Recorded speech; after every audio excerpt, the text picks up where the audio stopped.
Marian Tupy is a senior fellow in the Center for Global Liberty and Prosperity at the Cato Institute, where his research focuses on globalization and global well-being and the politics and economics of Europe and Southern Africa. His recent book, Superabundance, The Story of Population Growth, Innovation, and Human Flourishing on an Infinitely Bountiful Planet, which he co-authored with the economist Gail Pooley, was a 2023 Hayek Book Prize finalist. He is editor of humanprogress.org, and his articles have been published widely in outlets like the Financial Times, the Wall Street Journal, and the Washington Post. Welcome, Marian. Thanks for being here. My absolute pleasure. Thanks for having me. I think it's fair to say there's religious fervor these days when it comes to the environment. It's a focus among policymakers, on university campuses, and in corporate America. Sustainability in particular is a chief focus. Now, the connection between modernity, the human population, and sustainability is the key theme of your book. First, questioning the sustainability of our lifestyle is not new.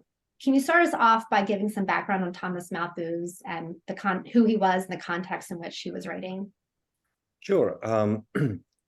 Thomas Malthus was an Anglican preacher, Anglican clergyman, active in the second half of the 18th century, beginning of the 19th century, and in 1798, he published a very famous book on the principle of population, and basically he became obsessed with two different kinds of growth, one exponential and the other one linear. And he believed that whereas food or resources, mostly sustenance at that time, was increasing at a linear rate, 1, 2, 3, 4, 5, the population of the world was increasing at an exponential rate, 1, 2, 4, 16, etc. And he basically surmised that because of these two different growth rates, one sloping a little bit and the other one going exponential, that would open a gap of lacking resources, and eventually this would result in mass famine. Now, oddly enough, just like Marx, who by the time he died, his theories were already superseded by facts. Marx was writing about immiseration of working class in England by 1883 when he died. It was obvious that English workers were getting better. Same with Malthus. By the late 18th century, we calculate in superabundance, flour for making bread was actually becoming cheaper in England, even though the population of England has been increasing. So even during his own time, as he was writing the book about too many people, too few resources, actually the price of food was falling, all the while population was increasing. Now, the fact that Malthus himself failed in his prognostications and people were better fed, in spite of the fact that between 1800 and 2022, world's population increased from 1 billion to 8 billion, he had a succession of disciples, most famous of whom is Paul Ehrlich at Stanford University. So, but the bottom line is that for about 250 years, people have been obsessing about too many people in the world and too few resources. And that debate continues to today. And Paul Ehrlich in particular has been very influential in policymaking. I mean, tragically in many cases, China and India. Yeah. Yes, I mean, I think that a lot of us feel like we are living in insane times. But if you look at the times in the late 1960s and early 1970s, they were just as insane, if not more. Certainly when you look at the kinds of catastrophizing and apocalyptic predictions that Paul Ehrlich was making. Paul Ehrlich was the most frequent guest on Johnny Carson's show. This was at a time when America had like 3 or 4 channels. So the whole country was watching Paul Ehrlich, on almost monthly basis, scaring generations of Americans into believing that famine was just around the corner. Amongst his biggest hits was prediction that England would disappear under the waves, under the ocean by the year 2000. Obviously, he was predicting hundreds of millions of people dying due to famine. He was predicting that we would run out of oil. If anything, we have too much of it. He was predicting, or rather, he was advocating in favor of the government putting basically drugs to make us infertile in our water source. And it was that kind of intellectual atmosphere, helped also by the Club for Growth and the Blueprint, which were different publications, but they formed a basis for the sort of human rights abuses that we saw in China during the one-child policy between 1980 and 2015, and also the sterilization of hundreds of thousands of people in India during the Indian emergency between 1975 and 77. So the Chinese government itself is perfectly happy to claim that it has prevented or destroyed 400 million lives, with tremendous consequences for the Chinese population pyramid and future growth and so on. The economist Julian Simon wasn't persuaded by Ehrlich even back when his warnings first came out, and challenged him to wager. Who was Julian Simon? What was this wager? So Julian Simon, sadly dead, died in 1998, was an economist in Chicago, but later at University of Maryland, and he became a senior fellow at Cato. So in a way, I'm just following in his footsteps, and I'm expanding on his research. But Julian basically was looking at the same data that Ehrlich was looking at, and he was saying, I don't see what Ehrlich is saying. I'm seeing people having better lives in spite of population growth. And in fact, Julian was the one who said, well, maybe there's a positive correlation, not a negative correlation, but positive correlation. Sorry, not a negative causation, but a positive causation between human numbers and increases in standards of living. Basically, his argument was that the more people you have, the more ideas you have, and the more ideas you have, the more innovations you have, and the more innovations you have, the greater improvements you can have in productivity, and therefore increases in standards of living. And so Simon challenged Ehrlich to a bet. The bet was for, I believe, $1,000 in future contracts on 5 metals. Well, actually, Ehrlich was the one who chose the 5 metals, not Simon. Ehrlich chose nickel, tin, tungsten, chromium, and zinc. And this bet would last between 1980 and 1990. And if the price of resources went down, then Ehrlich would pay Simon as a future contract. And if the prices of resources went up, then Simon would pay Ehrlich. And by the time that the wager came to an end in 1990, the price of those 5 commodities adjusted for inflation dropped by 36%. So Simon won the argument, but once again, because of a variety of issues that we can get into, basically the world didn't get the message. I mean, within economics, I have to say, within mainstream economics, Simon won the argument hands down. But when it comes to politicians, when it comes to biologists, especially, when it comes to media, when it comes to Hollywood, when it comes to ordinary people, they still believe that more people in the world will result in a smaller slice of the pie for all of us. And just to spell that out, if the price is lower, that means that it's more abundant, right? Correct. So sorry. Yes. So it's very important to understand that everything depends on what you measure. Very often people like say geologists look at the known reserves of something. They estimate how many barrels of oil there are still left on Earth, or how many metric tons of copper. And then they extrapolate that if you have increase in population, eventually you will have to run out. But of course, that measuring quantities is silly, because quantities of known materials are there only at this particular price.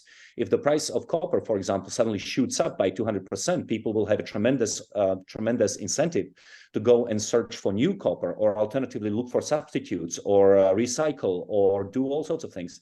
So a much better way of measuring whether something is getting more or less abundant is to look at the price, which contains information of 8 billion people, everybody basically looking and projecting into the future whether something is getting cheaper or something is getting more expensive. And what we have found, going back to 1850, is that all of these commodities and food and minerals and metals and fuels are becoming much cheaper relative to labor.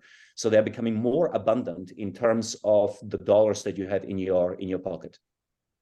And they also reflect expectation, not just of what we know today, but what we expect to be in the future in terms of price. Yes, absolutely, because they contain, the market players, people who make money out of predicting what will happen in the future. And you can make all sorts of assumptions, but the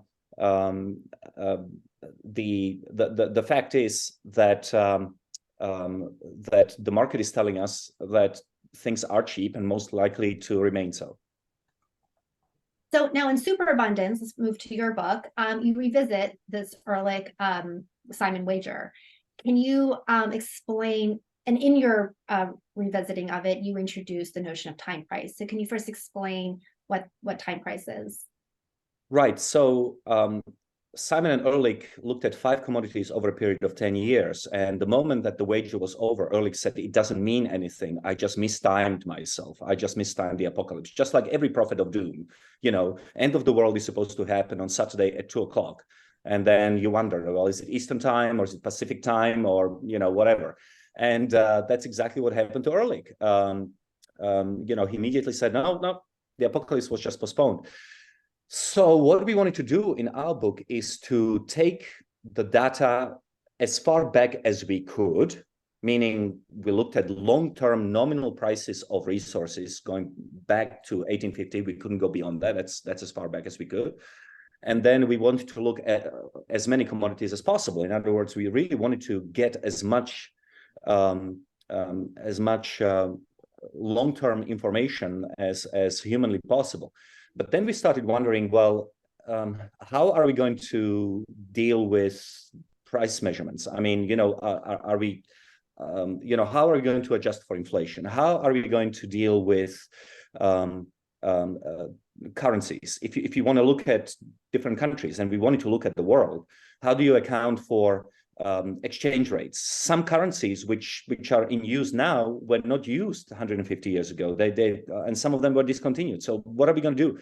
And then we had this idea that there is actually a universal measure, and that is the measurement of time. In fact, almost all different measures that are used internationally for speed, for temperature, etc., are in some way connected to time. Even gravity is measured in time. So time is incredibly important when you are measuring anything. And so when you measure things with time, then you can get around all of these problems. Time price is basically how long does it take you to buy something, okay? So you are dividing nominal price of a can of water by your nominal wage at the time of the purchase. So let's say, I don't know, 3 minutes of work. And then you compare it 10 years from now. And if the nominal price of a can of water divided by my nominal wages is only 2 minutes of time, then I can be said to be 30% better off, right? And the beauty of time prices is that you don't have to worry about inflation at all. It doesn't matter whether it's being estimated or misestimated by the American government or the French government or the Chinese government or the Russian government. It doesn't matter because you are comparing nominal price by nominal wage and you repeat the process at the end of the analysis. So part of the beauty is that you don't have to worry about inflation. You don't have to worry about exchange rates because an hour of work is the same in China as it is in the United States. You don't have to worry about PPP or purchasing power parity. You don't have to worry about any of that, so long as you're comparing like with like, a pound of beef today to a pound of beef 150 years ago, or a barrel of oil today compared to barrel of oil in, say, 1920. And then it's a deeply egalitarian way of measuring because everybody has only 24 hours in a day. So it really depends what you are doing with your 24 hours. If you live in Brazil and you have to work 8 hours in order to buy one meal for your family, then that allows us to compare Brazilian standards of living to the American standards of living, where maybe it will take us, I don't know, half an hour a day of work in order to buy all the food we need for our family. So by extending the wager to present day and using this notion of time price, what did you find? Well, we found that things are in fact getting cheaper. Let me just look at some of the data, maybe pull them up from the book. Let's start with looking at the world going back to 1980. We chose 1980 because it was the beginning of the Simon Ehrlich wages. So we started in 1980. And what we find that across the world, 50 basic commodities, which include minerals, metals, et cetera, that's on page 138 for those of you who have the book, page 138, 50 different metals, everything from uranium to tea, to plywood, to oranges, to gold, to tobacco, to zinc. Everything has become cheaper compared to an average global wage or income per capita. We can discuss why we use that. And things have become 72%, or rather fell by 72%, which means that the same amount of labor or the same length of work that would have gotten you 1 unit in our basket of 50 commodities in 1980 got you 3.5 units in 2018. Okay, so it's an appreciation in standards of living by about 220, 230%. So we also have data for 1960. Again, what we found that time prices fell by 83%. So going back to 1980, time prices fall by 72%. Going back to 1960, they fall by 83%. Now, globally, we use GDP per capita per hour worked because that's the best measure. That's the only measure that we have. And that has its issues. It has its problems. It's the only measure that is available to economists in order to estimate standards of living around the world. But to go more granular, we also looked at the United States, and there we didn't use GDP per capita. We used unskilled and skilled wages per hour of work. In other words, what we wanted to see is whether the relationships hold, and we wanted to use a completely unimpeachable denominator, and that was the U.S. skilled and unskilled wages, nominal wages, which we have going back to the 1700s, right? And so when we looked at commodities going back to 1900, then what we find is that commodities fell by 96% relative to the wages of blue-collar workers. 96%, almost 100%. That's extraordinary, because the lower you go in terms of time price, things get exponentially more abundant, right? If things increase in price by 100%, if this can of water increases by 100%, then I'm only going to get 50% as much water as before. And similarly, if prices of something or time price of a can of water falls by 50%, then I get 2. But when you get to minus 75% in time price, then you get 4. And by the time you get to like minus 99%, you get like 10,000. You see what I mean? Because if you increase price of something by 100%, then you're going to get only half of it. If you decrease something by 100%, then you get infinity. And so going back to 1850, what we found is that resources have fallen by 98%. That's close to 99%. That's, yeah. So that just shows you the power of exponential growth of abundance. So in fact, our argument is that Malthus got it completely wrong. It is population which is increasing in a linear fashion, and it is abundance which is increasing at an exponential rate. And the commodities are actually becoming more abundant than the population is growing. Is that another way of saying that? Yes, and the reason why we call the book Superabundance is because we found that in no case, virtually no case, there was one short period in the 1960s and 70s when gold and oil were more expensive were increasing at a higher rate than wages, or were becoming more expensive than, were becoming less abundant. How about I say that? But in the case of everything else that we looked in the book, things have been becoming more abundant. So we just say relative to population. So if population grows at 2%, but abundance is growing at 3%, if population is growing at 2% and abundance is growing at 1%. We call that abundance. Why do we call it abundance? Well, because in spite of population growth, or because of it, things are still getting more abundant. But everything we looked at is actually becoming more abundant at a higher rate than population. So if you think about population growing at 2%, our abundance is increasing at 3 and more percent. And that's what we call superabundance. Yeah. And you found this for commodities, but also for other things. Food that's not considered a commodity, finished products. This is happening across the board. Yes, so we found it for food, fuel, minerals, metals, and then we also looked at finished products, things like, for example, clothing. And what we found is that things are becoming more abundant at a superabundant rate, which is a rate higher than inflation.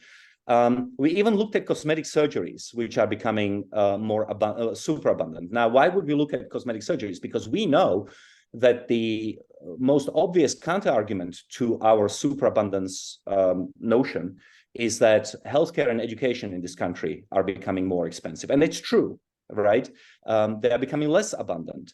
So what we wanted to see is what happens if we look at a health procedure, essentially an operation, something that a doctor has to attend to, which is deregulated, which is not perverted by government overregulation or subsidies and things like that. And when you look at anything from hair removal to chin implants to breast implants to buttocks reduction or whatever, what you find is that things are growing more abundant than population. They are growing super abundant. So the implied argument there is that if the government didn't interfere and didn't pervert the system of delivery of healthcare and education, then maybe they would be becoming more abundant rather than less abundant over time. Now, what accounts for this growth in abundance? It's certainly counterintuitive because aren't there a finite number of resources? Well, if you look at my, I try to summarize. I mean, the book is obviously 500 pages long, but I try to summarize my thinking in the Wall Street Journal article, which I published together with David Deutsch on Friday of last week. But essentially, whilst it is theoretically true, well, it is sort of true that the world has a finite number of atoms on it. That is until human knowledge expands to such a degree that we'll be able to pull resources from new atoms from the universe. Let's say start mining on Moon or Mars, or start capturing comets and things like that. But let's just say that for now, there's a finite number of atoms. But in reality, first of all, we have no idea how much resources we have, because we have only explored a tiny fraction of the planet, let alone the oceans. We have no idea what's happening on the ocean floor. We suspect that there is a huge amount of wealth going on there. Then, of course, what was the big discovery of David Deutsch and other physicists was that really, when you think about our resources, the universe is populated by resources which were created by fusion reaction within stars. The only elements which were created after the Big Bang was helium and hydrogen, a little bit of beryllium and something I'm forgetting, lithium, and the rest were created within stars. And when those stars went supernova, they populated the entire universe. So we sort of could already envisage how we could repeat this process here on this planet. We know how to make fusion reaction. We have plenty of hydrogen. It's the most common element in the universe. 70% of the planet is covered by water, which contains hydrogen. So hypothetically speaking, we could create as many atoms, including of gold. I mean, we already have been able to transmute lead into gold. So there's no reason why we shouldn't be able to create whatever atoms we need if we cannot get to them by drilling. Although I suspect that as our knowledge increases, we'll be able to get very deep indeed. And even just to touch on something you said earlier in the conversation when it came to price, like we don't even necessarily know the supply of a lot of items.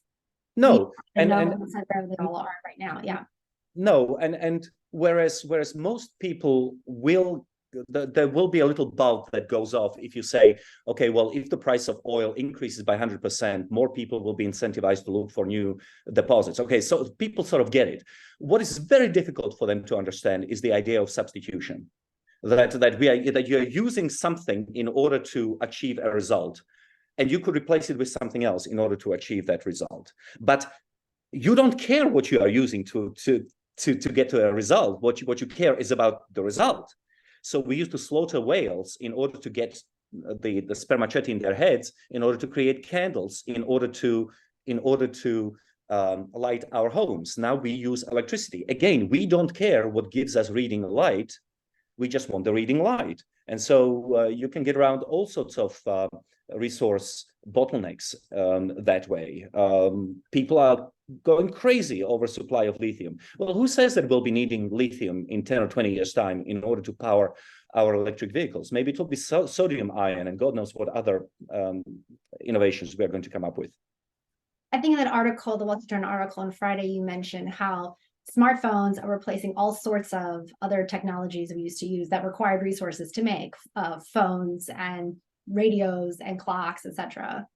Yes, of course, and that's dematerialization. Another thing that most people don't think about. So my iPhone is a calendar. It is a book. It is a camera. It is a radio. It is God knows how many things. I remember 30 years ago only, me and my father driving somewhere, and we had these huge maps where it lit street on this one page would tie to the street on the next page, and you would have huge books of maps. Now GPS takes you there, which is of course saving a lot of energy and a lot of gas. But and paper. 10 years ago, every hotel room in the United States had an internet cable made of pure copper.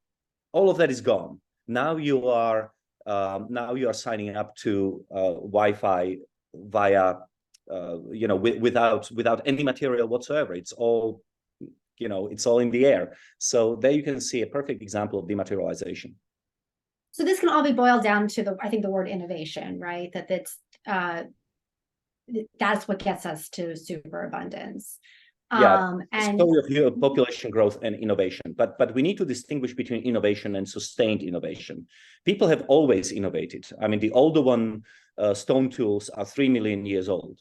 But in order to get from older one to Acheulean took 1.5 million years. So the innovations were incredibly slow and haphazard.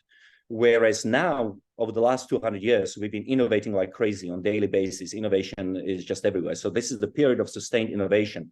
And one of the biggest questions in economic history is what explains the last 200 years? Why have we been innovating like crazy over the last 200 years, whereas before it was a much slower, much more haphazard process? So what does explain super innovation in the past 200 years? If I had the exact answer, I probably deserve a Nobel Prize, because there are people who are much, much smarter than I am who are working on this. But I do try to outline what I think are the most plausible theories in superabundance, and one of them is geopolitical competition between European states in the second half of the second millennium. Basically, the fact that, unlike in other parts of the world, when you think about the productive band around the world, going from China to Europe to Mesoamerica, all of those places were dominated by empires which were much more concerned about domestic tranquility rather than being attacked from abroad. And so they emphasized domestic tranquility. They emphasized, they clamped down on innovation. They clamped down on ideas which could disturb the status quo, which is part of the reason why the world was so static for a very long time. Europe was different. In Europe, you never had an internal empire. European states had external empires, but they didn't have internal empires, and they were constantly at war with one another. So they needed to innovate in order to preserve their national independence. Basically, that's one argument. The other argument that we are talking about is the revolution in thought, which was happening concurrently, and these things are tied together. Sometimes the causality goes one way, sometimes the other way, but there was a revolution in thought. Greater emphasis on rationalism and evidence, which kicks in roughly at the time of the Enlightenment, maybe even a little bit before.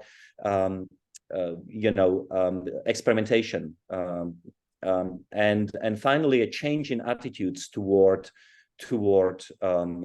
business and toward innovation. Innovation for the longest time was a dirty word. If you read Herodotus, for example, that's 2,500 years ago, the use of innovation, the use of the word innovation is almost always, in fact, it's always tied to something horrible. People didn't like to innovate. People's mindsets were static. Whereas now we have undergone this tremendous psychological change where we not only welcome change, but we expect it. People certainly didn't do that before. A perfect example of that is what happened during COVID. During COVID, people simply assumed all over the world, certainly in the United States, that it was the task of the private sector and of the government to work together in order to get a vaccine within 12 months, right? 200 years ago, going back tens of thousands of years, people never thought that anything like this would have been imaginable. People simply assumed that when your face was falling off, that was because of God's wrath. And that's how it always was and would be.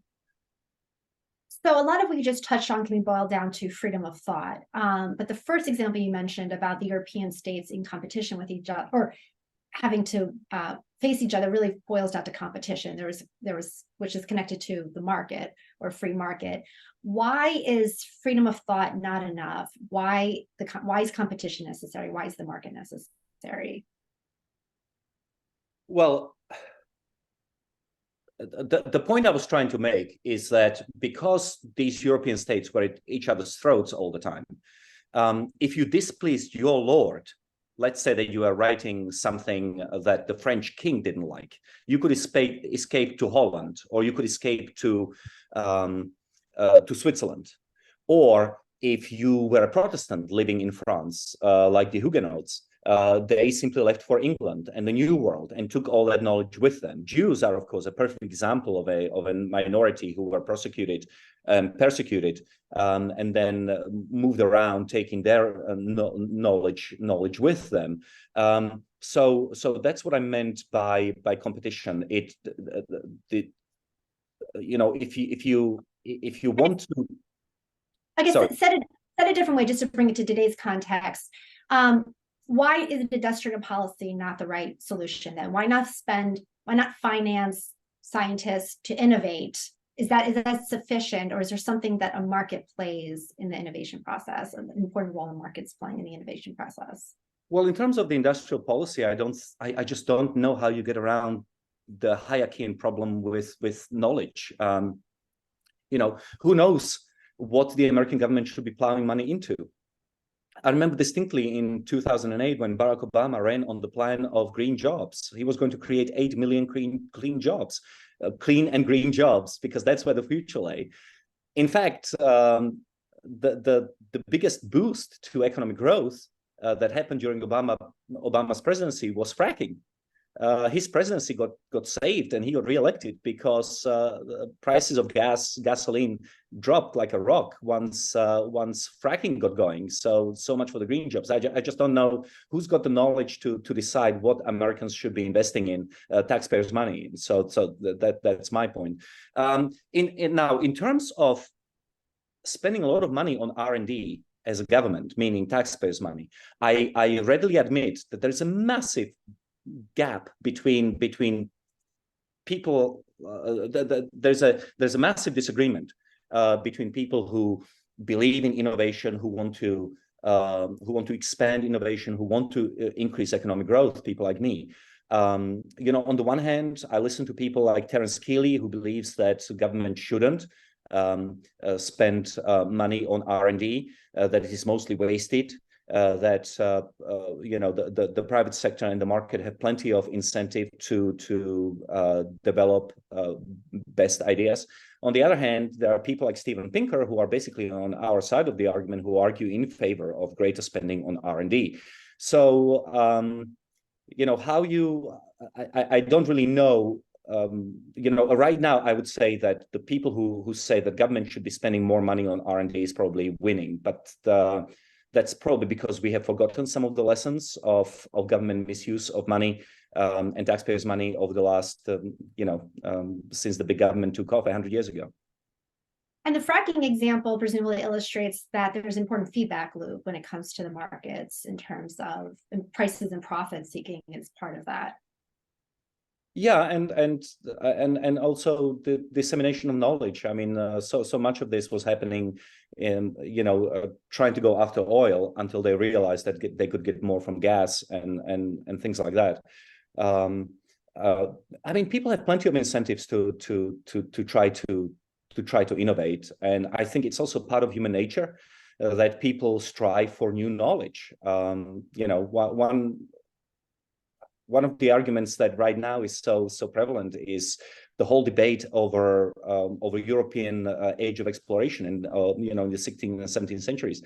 I just think it's in human nature to try to discover new continents and new planets and so on, and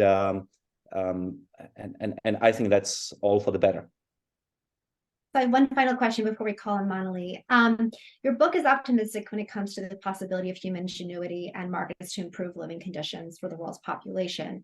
Is it ultimately an optimistic book, though? In other words, do you think we are still in a position to maintain the economic and political freedom on which innovation and progress depend?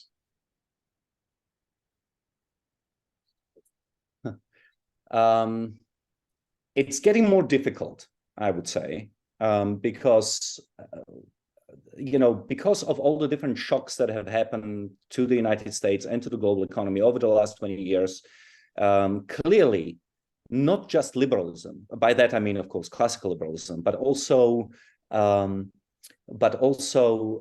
reason, also freedom of speech, objective evaluation of facts, has been taking a bit of a knock. I mean, it's certain liberalism and the values of the Enlightenment are in retreat.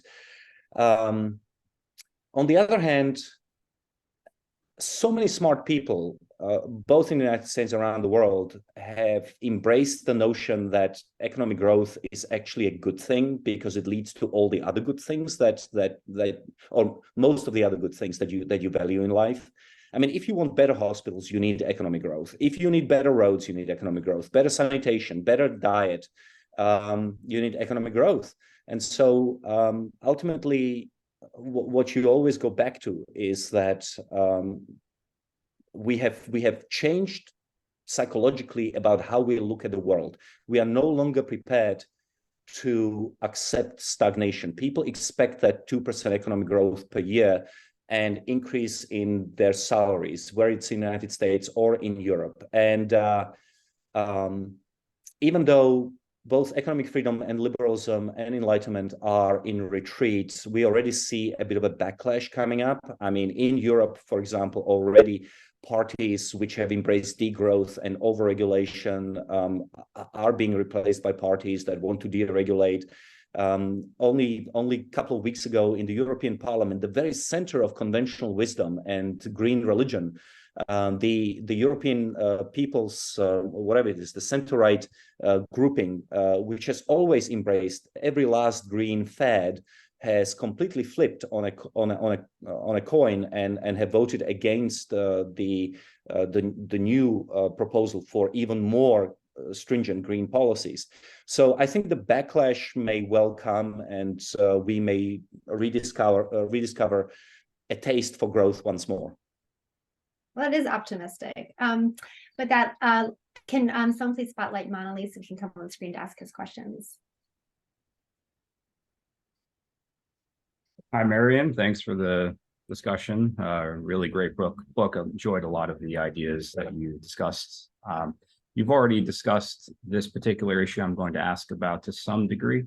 It concerns the dependence of superabundance on, as you call them, the two main components, people and freedom.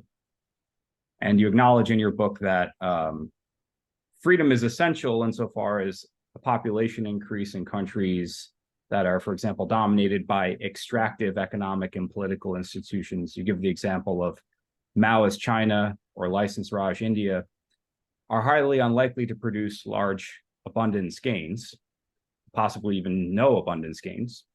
So given the strong dependence of superabundance on freedom and the interaction between population growth and freedom, wouldn't it be more accurate to stress that additional human beings tend to benefit rather than impoverish the rest of humanity, provided that those additional human beings both value freedom and live under conditions that allow them a high degree of freedom, such as operating in a free market society? So in other words, there are background conditions of freedom that are necessary in order for population growth to then produce superabundance or abundance growth generally. Well, let me try to make a few points and then come back and tell me if I answer your question or not. I mean, freedom is very important, but you don't have to have the whole world free in order to get superabundance. Even if innovation is limited to, a dozen countries, as it currently is. I mean, the countries on the horizon of innovativeness, United States, Israel, Germany, United Kingdom, there are very few. The rest of the world is benefiting from innovation being produced in these countries. And obviously, I would like to see more countries having that kind of attitude toward innovation. The other part of the interplay between population and innovation is that we can increase the numbers of people who are going to be part of the innovation economy. One is through the spread of economic and political freedom around the world in places that currently don't have it. I don't know, if Putin regime collapses and suddenly it becomes a liberal democracy, then, they have plenty of good scientists. They could contribute to innovation and global growth. Or alternatively, we could bring people here to countries which do innovate. God knows how many millions of people in Asia and Africa and Latin America, who could contribute something to economic growth and innovation have their lives wasted because they have to live within institutional frameworks that destroy rather than contribute to innovation.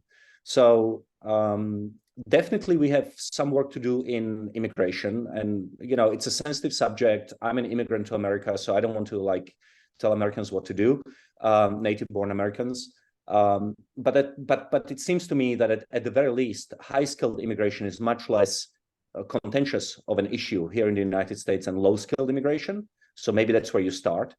Did that answer your question? It sort of answered the second question I was intending to ask, but I guess what I was driving at is, in the book, it seems that primacy is given to population growth over freedom as one of the main components or necessary ingredients for superabundance. Yet it seems to me that freedom, as you define it in the book, is at least on par or, inseparably intertwined with population growth. Yeah, that's an interesting observation. I take it seriously. I haven't thought about that, primarily because the people who tend to obsess about this issue on the other side are concerned about population, but also remember that you could have the whole world free. Mm-hmm. But if population declined tremendously in numbers, then there simply wouldn't be enough people to have new ideas. So yes, the superabundance is definitely population times freedom, but given that new ideas still continue to be something that has to be generated in human mind, it seems that it seemed to us the best place to start. But maybe if there ever is a volume 2, we will look at for freedom in a greater depth. Yeah. I mean, I guess the population could also just stay flatlined in principle, but you could still have superabundance, perhaps, because new generations just build on the ideas and the knowledge and the technology of previous generations. At least it would be interesting to see how strongly does, given that freedom is, say, constant over time, how strongly does superabundance or economic growth then depend on population growth thereafter, if there is some way of assessing that? Yeah, maybe there's a model we can create and put some numbers into it. Yeah. And you more or less, I think, well, it sounds like you favor.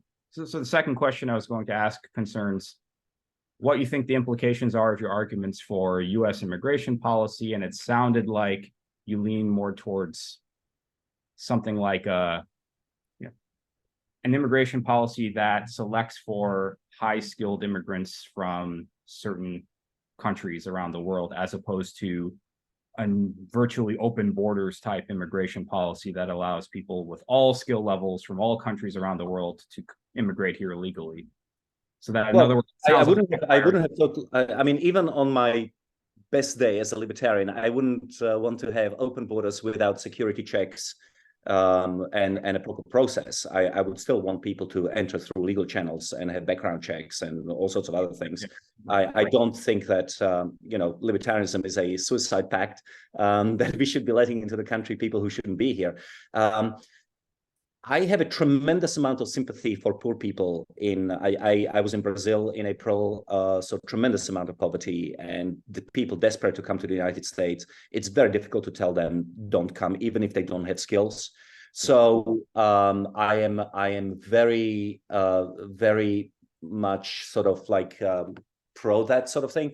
But I just happen to think that it's already so contentious that politically speaking, we could probably get some sort of a compromise going when it comes to high wage or rather high skilled people coming in rather than low skilled people coming in.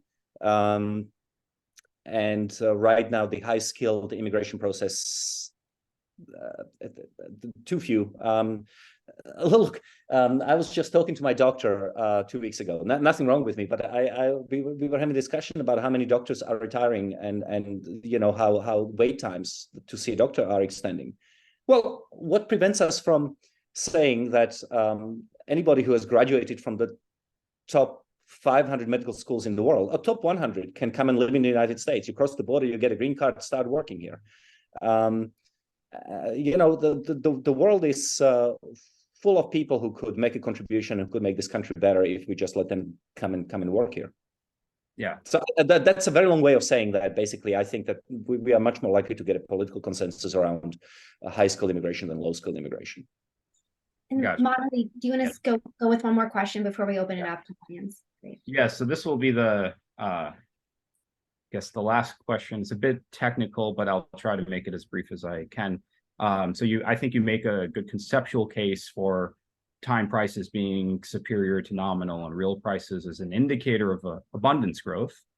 But in the book, I didn't see a discussion of the implications of that conclusion for the monetary policy in theory that central banks should adopt.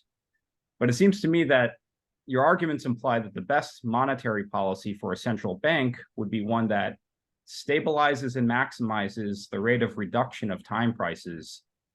In other words, maximizes nominal hourly income while stabilizing and keeping small the nominal money price rate of increase. And I think there's a way of quantifying that, say, for example, at the level of the United States, what those quantities mean. And so this would imply that the Federal Reserve ought to pursue a monetary policy along the lines of a time price target. In other words, a policy that stabilizes and maximizes, say, average nominal GDP growth per hour worked, while ensuring a low and stable rate of commodity price increases. Is that a fair assessment in your view? There are some times that one has to say, I don't know. And this is one of them. Neither Gail nor I are monetary economists.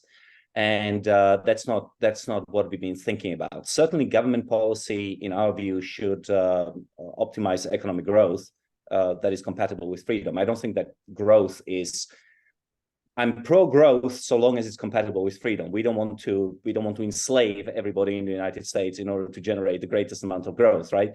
But so whatever policy generates more growth that is consistent with freedom, I'd favor that. But beyond that, I just cannot opine on the best monetary policy for the United States, except to say that if I'm right and the future is going to be one of fusion and more knowledge, then I wouldn't base monetary policy of the United States in gold, because we'll be able to make as much of it as we want. So I'll have some ideas about what type of monetary policy would be compatible with your advocacy for time prices. So maybe we can discuss that later on offline at some point. Anytime. Great. Thank you. Thanks, Monali. And with that, we can end the recording portion of this call.